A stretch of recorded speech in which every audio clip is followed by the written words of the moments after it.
So I want to start with you all to sort of have you each sort of quickly talk about your moment of inspiration. So how was it that you came up with what you're doing and what you're devoting sort of your lives to right now? Brett? Sure. So I have spent my former career in tech. I worked at various startups as well as Apple, and I spent 4 years at Google. While at Google, in my last role, I was working on YouTube and launching Google TV, and I learned a lot about the media world and how, this is back in 2009, a lot of the traditional media players were not taking advantage of digitizing their content. They were sort of afraid of doing that and what the implications would be for advertising revenues and other things. Meanwhile, on YouTube, millennials were aggregating in droves and connecting with other people and brands. And so I sort of took that with me, and I left and I joined. I was taking a few months off, figuring out what I wanted to do next after Google, and I joined a place called Tech Shop, which is like a gym for making things. Has anyone heard of this before? So I was fascinated by this place because I could take an idea from my head and turn it into a physical product within minutes. I was using 3D printers and laser cutters and all kinds of self-manufacturing machines. And because what I knew about technology, I was now able to be way more creative. Couple that with the fact that Pinterest had just launched and do-it-yourself DIY was the top category. It was primarily millennial women. And the fact that in my generation, most women, and men for that matter, had not taken home ec class or shop class and were now becoming adults who had no idea how to make or create anything. They were deathly afraid of cooking and putting wallpaper up on their walls and all kinds of things like that. I saw a huge market to sort of disrupt this category that has been so traditional for so long and was being infiltrated by technology in new ways that helped people become creative. And it's now known as the maker movement. It's a $34 billion industry in the crafts market alone, but the whole maker movement and self-manufacturing movement at large is unprecedented. So long story short, I took what I knew about YouTube, I put my name and my face in the brand because I felt like this millennial generation really likes to affiliate with people rather than big companies and brands, and I sit squarely in that generation of women. And now it's grown to an audience of over 100 million women and girls every month.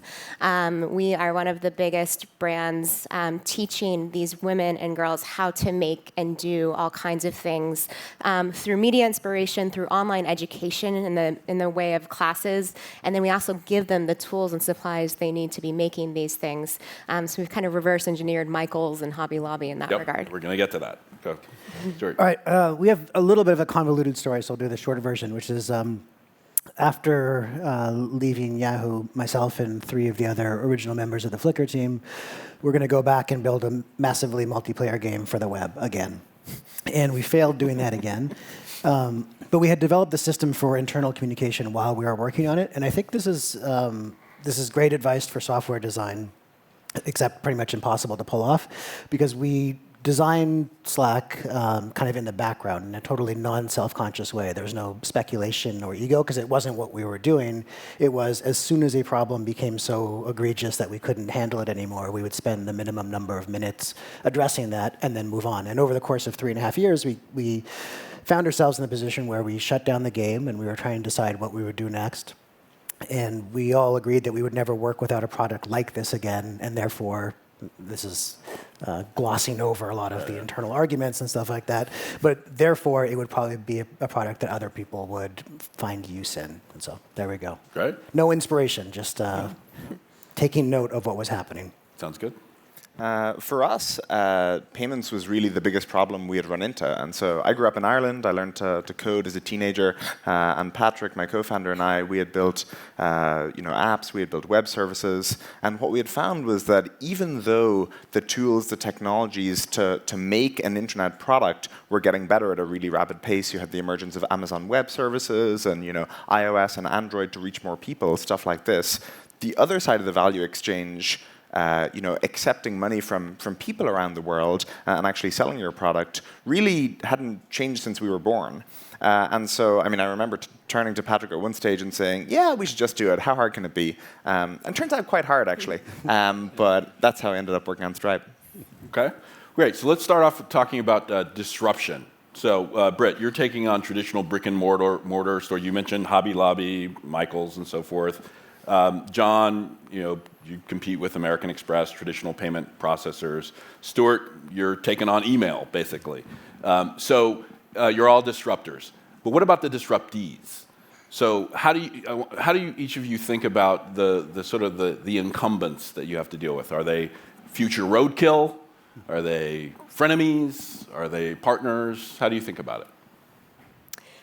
Sure. So I think that just given the nature that we run our company as a tech company first, we are able to move a lot faster than them, and we're able to use data in meaningful ways. We've also reverse engineered the way that these brick and mortar stores reach an audience. We built a media company first before going into commerce. So I think of them as partners. They do have massive scale for sure, but we are doing a lot of things that they're not able to do or are incapable of doing just yet. We ended up in a great position where if we ask our customers what they used before Slack, about 80% of them will say nothing, kind of have a shrug, because they don't think of the heterogeneous mix of email and, say, Hangouts and Skype messages and SMS as some kind of product category. So if you were going to start a sales team today, you would choose a system for CRM at the beginning, and you would never start a team of software engineers coding without choosing a system for source control, but no one thinks that they're going to choose a system for internal communication at the time that they start a new project or a company or a team. So in that sense, we have no competition, and to the extent that we do have some, it is, as you said, email, and email has no friends. Yeah. Good point, except for Gmail. So Stripe competes less with kind of American Express and Visa and the card networks because we let people accept credit cards. Mostly what people use are what they had to go to before Stripe were the large banks. And so, some people, PayPal, but that's mostly small. I would say, anyone out here in the audience today who runs an online business or has an online channel, they will generally go to, one of the big banks for that. And the big problem was that they're using these bank systems that really haven't been updated and made good for the internet. And so they would take, an existing financial system and then have to create a team to actually manage online payments. And the big problem we saw was that, basically the payment systems became the last thing that anyone inside the company wanted to touch. And so I would say that, for most customers, when they start using Stripe, they're generally replacing one of the large banks. Okay. All right, so let's talk about the funding environment for a minute. So let's say we break for lunch here, and you're out, enjoying the sunshine, and one of the astute venture capitalists that we have in the audience here comes up to you and says, "Hey, I was so blown away by your presentation that here's a term sheet. I will offer you 5 times the valuation of your last round, no questions asked, sign here, we'll have the money tomorrow." Do you take the money? I would like to understand who these people are. Oh, come on. It's money. It's money. What's the difference does it make? I feel like at this stage of our businesses, especially for these guys, you went with strategics for your last round. It's less about access to capital, and it's more about the right partner who can actually help you build those businesses. There's that, and capital can be a limiting factor, but beyond a certain point, and especially in particular with technology companies, which tend to be pretty lean, it doesn't help you. And so I think, just like with countries, we measure the health of them with GDP. And when you think about it, it's kind of an odd metric that you're looking at the total output of a country, or when you net out trade, the total spending of a country. Why is that how we measure the health of the country? Couldn't we look at total assets or stocks or something like that? And it turns out that basically the reason we look at GDP is that everything in the long run, output determines what the stocks are, and output determines what the assets a country will end up with. I think similarly with a business, the core thing that matters at the end of the day is kind of revenue and your ability to produce revenue. And you can be sitting on this giant pile of cash, and you can still be in a lot of trouble. There are a lot of kind of existing, mature, and in the process of being disrupted businesses that sit on lots of cash but have no way of kind of creating growth. And so I think from our point of view, in this mythical venture capitalist with the checkbook burning a hole in his or her pocket, I think the way we would look at that is will that additional funding kind of help us grow faster? And in our position, no, not really. And I'll just say no. Wow. That's a nice Seriously, short answer. You're all turning down the money. Seriously. Well, I have to feel like 90+% confident that we can grow into any valuation because it's not, on the one hand, it's the amount of cash we're getting Yes. and then the amount of dilution we're taking. But on the other hand, and probably more significant, especially as the stakes get higher, is the perception that it gives to employees, the expectations that it sets, the what kind of outcomes we could have that would result in a lower valuation, which would be perceived as a disaster. We've Yes. seen that happen, over the last year many, many times now. Right. So you are somewhat concerned about sort of crazy unicorn value. I mean, in your case, you'd be a decacorn. That would be that's not attractive to you? In due course. All right. Okay. Fine. In good time. All right. So Stuart, you've sold your companies in the past. I think one company you sold twice, right? And John, you've sold a company in the past. So it seems like nowadays lots of entrepreneurs are at least more vocal about wanting to sort of stay independent and and really not pursue sort of an acquisition or as an exit. How do you guys? Is that true? Do you guys think that way? Brett, have you ever thought about selling your company, or what it would take? I mean, I think all of us have a fiduciary responsibility to get our investors their money back in some capacity. But I put my name in my company, which is sort of a stake in the ground that this is a business I could see becoming something like Disney, right? Like, that's a company I truly admire. It's over 100 years old. It was started by a person, and it's become this enormous global business with multiple revenue lines. And I think there's something beautiful about companies that are built over time, who grow kind of organically, but still quickly, and aren't just being built to sell, which we see a lot of in Silicon Valley. Yeah. For me, it was almost 12 years ago that we sold Flickr, so that's a pretty long time ago, both in terms of my life as a human being, but certainly a very different time economically. There was still not just the dot-com crash, but WorldCom and Enron and 9/11. The S&P was off 65%, the NASDAQ was down 80%, so it was a very different time, and this sounds preposterous, but I've caught myself a couple times saying that we sold Flickr for $25 million, which at that time was a lot of money, as if it's not a lot of money at any time. But the environment has shifted quite a bit. We also, I think we got a lot of, at the time, good advice, which was, you never know when there's going to be another Asian currency crisis, which was still fresh in people's minds in the end of 2004. This is an amount of money that will give you the resources to make your own choices about what you want to do next, and blah, blah, blah, blah, blah. So the markets are much bigger, and we don't need to get into all of this, but software is essentially free for the most part. Hardware is essentially free. It's a very different kind of space. And we also, we worked hard and we're clever, but we also got incredibly lucky in the position that we found ourselves in and the success of the business. And I'm very conscious that I'll never have an opportunity like this again, so I'd like to keep going as long as I can. Yeah, I think to build on that, people talk about this independence point, and I mean, if you look at acquisitions from the point of view of the acquirer, what they're always looking for is attach rate. And so, if you look at something like Microsoft buying the mail client, I think, Accompli, and turning it into Outlook, that is more useful to Microsoft than it is as an independent company, because they can make it part of Microsoft Office. The challenge as a company being acquired is you are now part of a larger corporate strategy rather than kind of pursuing your own goals. And so, as we look at it with Stripe, we talk about our mission kind of colloquially as to increase the GDP of the internet, in that we think the tools, the services, the technologies available just for moving money around actually inhibit business online, and we believe that pretty strongly. And for us, we feel quite strongly that the best way for us to accomplish that is as an independent company, rather than trying to drive sign-ups for someone else's service, or being part of a broader corporate strategy. I think that's what it comes down to for a lot of entrepreneurs. Okay. All right. I'm going to ask each of you the at the risk of this sounding like an interview for a job that you don't want, but I'm going to ask each of you the contrarian question. So, and credit to Peter Thiel for sort of popularizing this recently. But so, what's an important truth that you really believe in that few people agree with you about? can I cheat and have two? One's serious and one's not. Okay, go for it. I believe that women will outnumber men in computer science in the next 2 decades.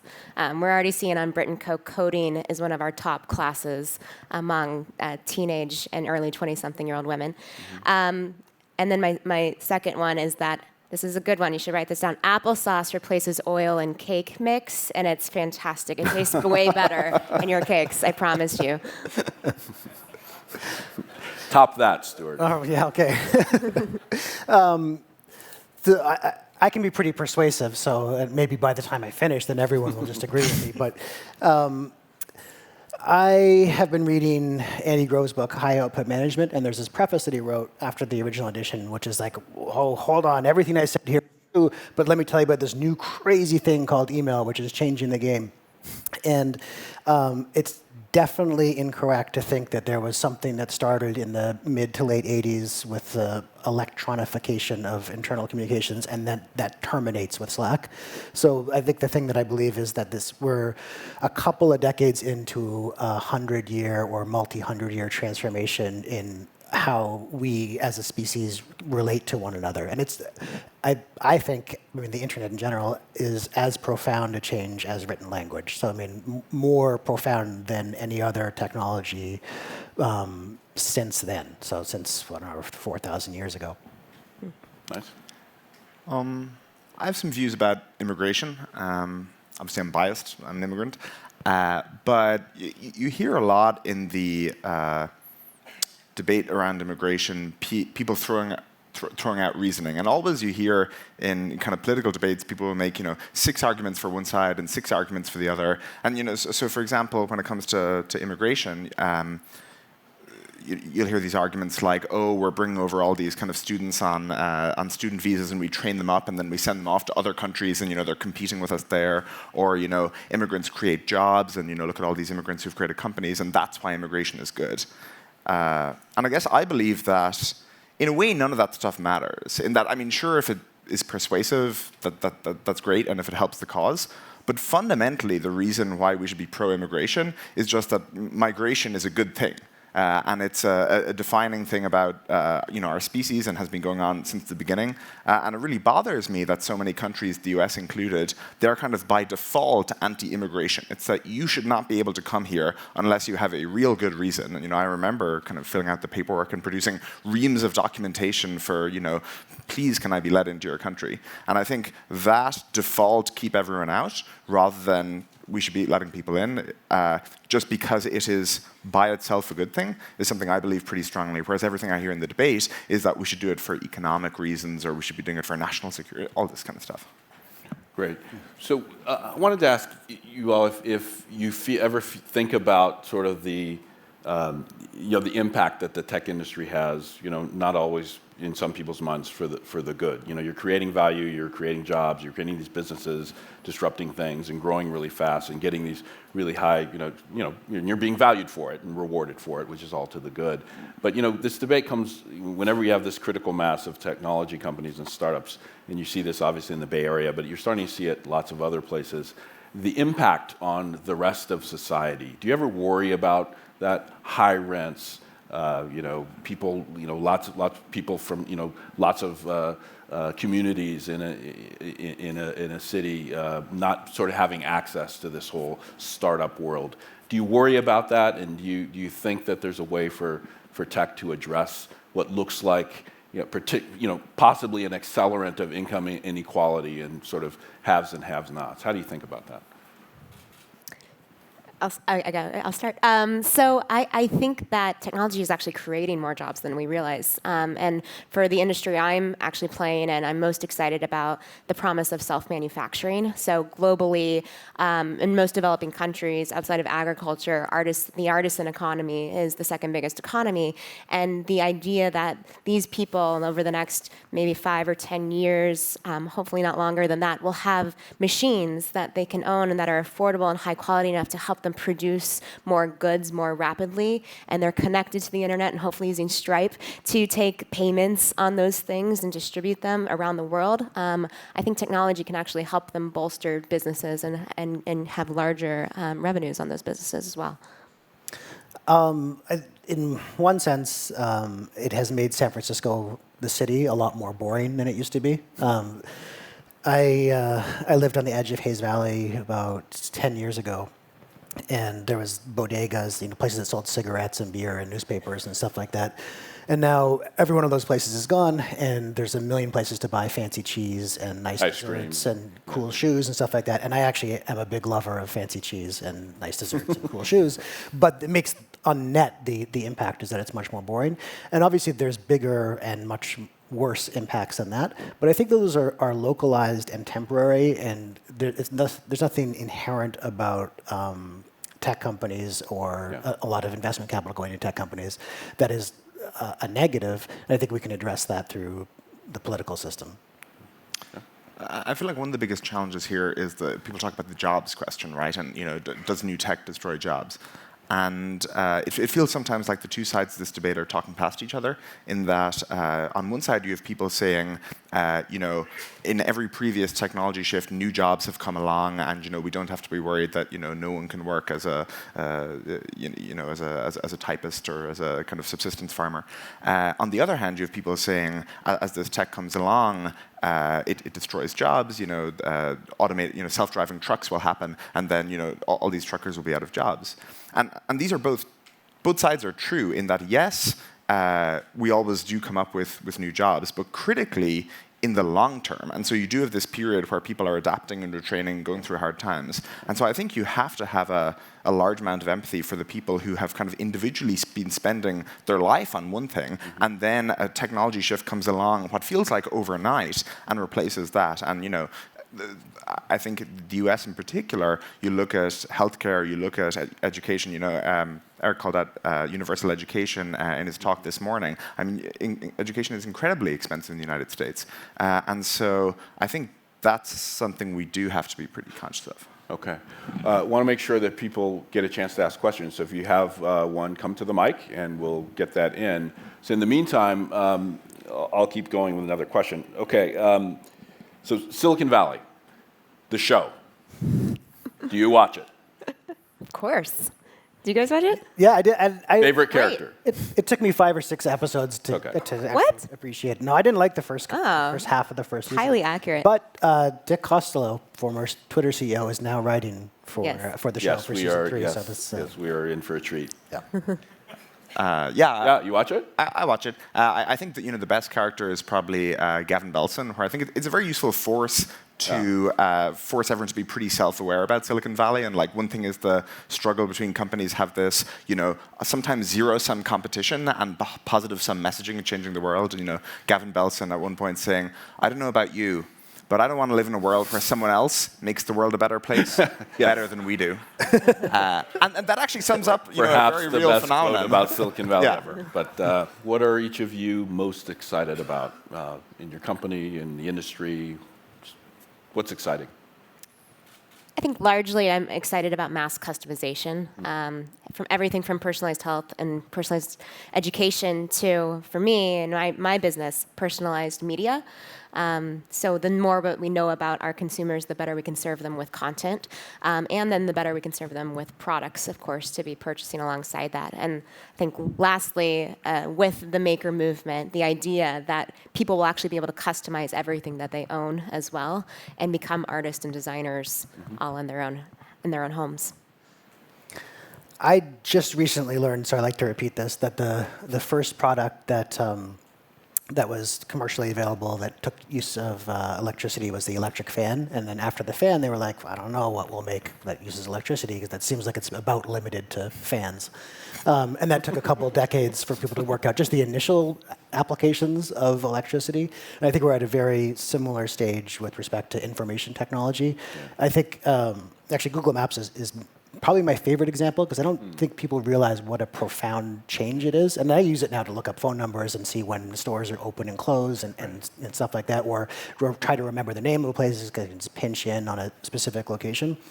But that type of data used to be so hard. I have a close friend who sails a lot, and it used to be if you wanted to sail somewhere you hadn't been before, you had to mail away to a place to get tidal charts and where the shoals were, and it would take weeks to get that information back. And now we just have this incredible amount of information, real time, like layered on more and more information, like everything that's happening on the surface of the planet.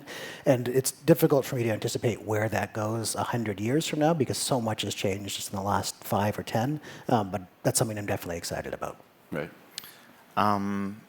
I'll give two, one with Stripe and one more general. The general one is, it seems like we're just on the cusp. We're in the very early researchy phases of AI and machine learning and what we can do there to build better products. And so, for example, one of my favorite products of the last few years to come out was Google Photos. If you guys haven't played with it, you should totally download it and play with it, because it is making kind of machine learning allow for a better product in a really human way. Many of the explanations you hear about AI are very kind of abstract, or talking about how we'll all be killed in the singularity. And this is just a really great photo app thanks to that technology. And I think we're not even in day one there. We're in kind of day 0. From Stripe's point of view, we're similarly very early on in our long-term mission. We think it should be as easy to move kind of money around online as a packet of information, and it absolutely isn't today. Like, to go to the China example, one of the biggest impediments to selling in China, or certainly a very major one, is that it is hard for you to kind of reach Chinese customers and turn them into customers. And we think as that technology gets better and more accessible to kind of everyone, big companies and little companies, it will make the web a better place. Great. Well, Britt, Stuart, John, thank you for the great conversation.